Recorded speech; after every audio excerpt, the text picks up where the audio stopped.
Okay, hello everybody. Happy Thursday to you. I'm First Alert Meteorologist Rodney Harris, and we are already focused on our next First Alert weather day, which will include more rain for Metro Atlanta Friday night and going into Saturday. So, want to let you know exactly what you can expect. Again, starting Friday night, just about everybody will see rain in North Georgia. For Metro Atlanta, it's happening between about 8 and 9 o'clock on Friday night. In addition to rain, we're also looking at the potential for more street flooding, unfortunately, which is similar to what we saw on Wednesday. So yes, more street flooding is expected, especially going into Saturday morning. And this time around, we'll also see the potential for some isolated storms early Saturday morning. So all three elements we will be watching for you. That is a part of this First Alert weather day. So Friday morning, as you get out the door, it will be completely dry. You don't have to worry about any rain for your commute Friday morning. But after your commute, we could see an isolated shower or two throughout the later part of the morning. The coverage is less than 20%. So while Friday will be cloudy, most of Friday will actually be dry in Metro Atlanta. And as you can see on our forecast map here, we do have rain that's moving into northwest Georgia by 5 o'clock p.m. So from Rome up toward Ellijay and northwestward, you will have a high chance of rain as you're driving home from work on Friday night. For Metro Atlanta, that rain is sliding into our region by 9 p.m. So if you are in Metro Atlanta, again, much of the day is dry on Friday, but by 9 p.m., definitely some rain out there. So if you're headed out Friday night in Metro Atlanta, watch out for that. That rain will continue through Saturday morning. This is 2 o'clock in the morning on Saturday, and as you can see, we are still seeing some pretty good rain out there. Also notice the red that you see south of I-20. That's that potential for some storms as well early Saturday morning. This particular model has most of this rain moving out by 7 o'clock on Saturday morning. So that means that most of the heavy rain should fall while we are asleep early on Saturday. And as we get into Saturday afternoon, it'll be mostly dry. I can't rule out a shower Saturday afternoon, but the heavier rain will definitely be out of here. So this is an event that will happen late Friday through early Saturday. We've already picked up a record amount of rain yesterday. We picked up just over 2 inches of rain just yesterday alone. That was a record for the city of Atlanta in a single day, and we're looking at 2 to 3 additional inches of rain that will be possible just Friday night through Saturday, and that is why we are already under a flood watch for Friday night through Saturday night for the potential for some additional flooding. So that's something we're going to be watching for you very carefully. Again, today we're in good shape. You don't have to really worry about any rain out there right now, but for Friday we do have those rain, the rain, and then even some storms moving in late Friday and going into Saturday. So that's something we'll certainly keep you up to date on. Don't forget to download our First Alert weather app, because we'll also have some alerts, any alerts that we issue, and any additional video updates that come out. We'll certainly send them there. But again, you don't have to worry about that until tomorrow night. Today will be a fantastic day. You already know there's plenty of sunshine out there. Our highs will be in the low 70s. Here is Joy now with a look at your headlines.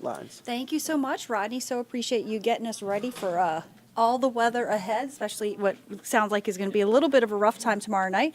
But now we can be prepared for that. Okay, so I want to share with you just some of the top stories that we are following right now. And I do want to let you know right off the bat that I think if you had been following some of our reporting, that we were expecting an ethics hearing today involving the Fulton County District Attorney Fani Willis. Well, we've just learned a short time ago that that's actually been removed from the docket. So that hearing is not going to happen today. We're working to find out if it's been postponed for another day, if it's been canceled altogether.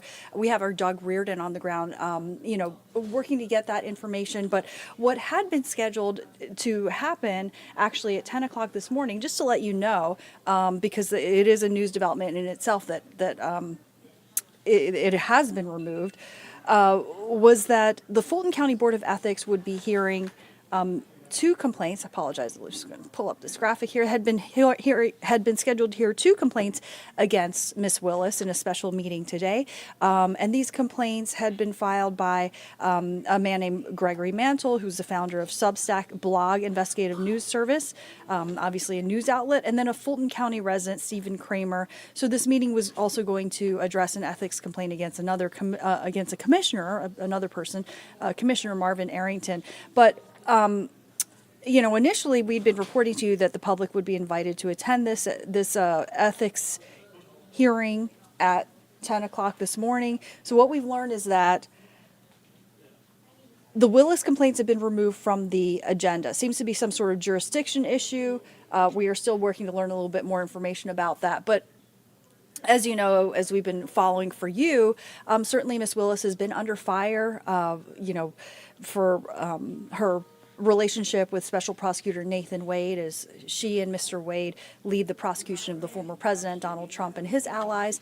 And we've been covering for you the disqualification hearings, and that's a totally separate issue. I just want to be crystal clear.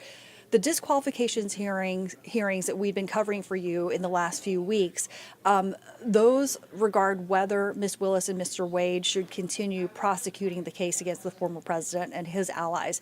And so that issue is determined only by Fulton County Superior Court Judge, Mr. McAfee. And so that's a completely different matter. That is determined solely by the Honorable Judge McAfee, and we are expecting a decision on that within the next couple weeks here. And that again, those are the disqualification hearings. So this is a completely different matter, but we're going to keep you up to date on whether this Fulton County Board of Ethics does continue on hearing some ethics complaints against Ms. Willis, and whether this issue is just out of their jurisdiction is what we're hearing. But more to explore there, and we'll keep you up to date on that. I also want to let you know about some protests, and we've been covering this extensively too, the protests against what opponents call Cop City, the Atlanta Public Safety Training Center, and more of that today. Let me show you some video from just this morning. So what the protesters have done is taken over a construction site this morning in Midtown Atlanta. Some of them actually chained themselves to equipment, as you can see, and our Atlanta News First crew on the site, saw and captured video of protesters holding signs, one saying "drop the contract," suggesting, this is possibly related to the Atlanta Public Safety Training Center, and that's what we've been able to gather. An activist was tethered to the construction equipment and has been removed from the equipment. That person was handcuffed, taken into police custody, according to our sources, and the protests all disrupted construction at the site and blocked off an area around Peachtree Street and the intersection with 17th Street. All streets in that area are open once again. It should not impact you, but an ongoing story, an ongoing theme that we're going to continue to cover here on Atlanta News First and Atlanta News First Plus. Also, let's talk about for a moment the tragic death of a student, a beloved 22-year-old nursing student on the UGA campus, Laken Riley. Of course, her death has sparked so much debate about immigration, about public safety, and one of the reasons why immigration, of course, has been a focus is that the man who was accused of killing her had actually immigrated from Venezuela illegally, and there's a lot of effort now by many to crack down on undocumented immigrants. And you see the signs of protesters saying that sanctuary cities kill. People on the other side say, look, this is not really an issue of immigration. It's really just an issue of public safety, violent crime. Well, today, regardless of all that, lawmakers in Washington are expected to vote on the Laken Riley Act as this death of this 22-year-old nursing student, Laken Riley, continues getting attention, not just here in Georgia, but all around the nation. Atlanta News First reporter Brittany Ford has the latest from the state capitol. Well, here in Georgia, there were efforts underway to rewrite a state bill that would punish so-called sanctuary cities and counties.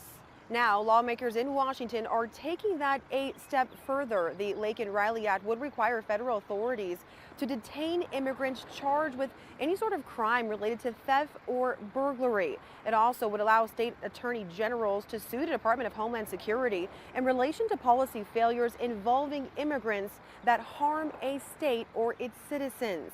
It's the latest measure proposed by Republicans after the arrest of Jose Ibarra, the Venezuelan man accused of beating the nursing student to death on the UGA campus. Right now, we need to give local law enforcement all across this country the ability to hold these people and to make the federal government come and get them. Every city has become a border city. Laken Riley from the University of Georgia, my alma mater, from my home state. What happened to her should have never happened. This is truly something. She should be here with us today. Now, some immigration organizations say this act would do more harm than good. There is a press conference scheduled here at the state capitol with those opposed to the bill. at the Georgia State Capitol. Brittany Ford, Atlanta News First. And thank you so much to Brittany for that report. Okay, let's talk about the cyber threat that we have been discussing here in Fulton County. I have some positive news to report. There is no further threat or any known release of sensitive data from a January Fulton County cyber attack that crippled several services. This is according to the Fulton County manager, Dick Anderson. Anderson said the main system still affected is the county's court system. So work's being done to get that system back up and running online, and no ETA yet on a full restoration. But Anderson said the county's water billing system is back online. Election systems were unaffected. Early voting for Georgia's presidential primary is still underway. The forensic investigation into the initial breach is ongoing. The incident was reported in January, end of January. The attack initially impacted most of the county's services, but happy to report it seems to be over. All right, also want to point you to our website, atlantanewsfirst.com, because there you can see all the top stories. And you can get updates sent right to your phone if you want to just stay up to date with any breaking news and weather first alerts. So that is completely free for you to download. Thanks for joining us. Have a great day.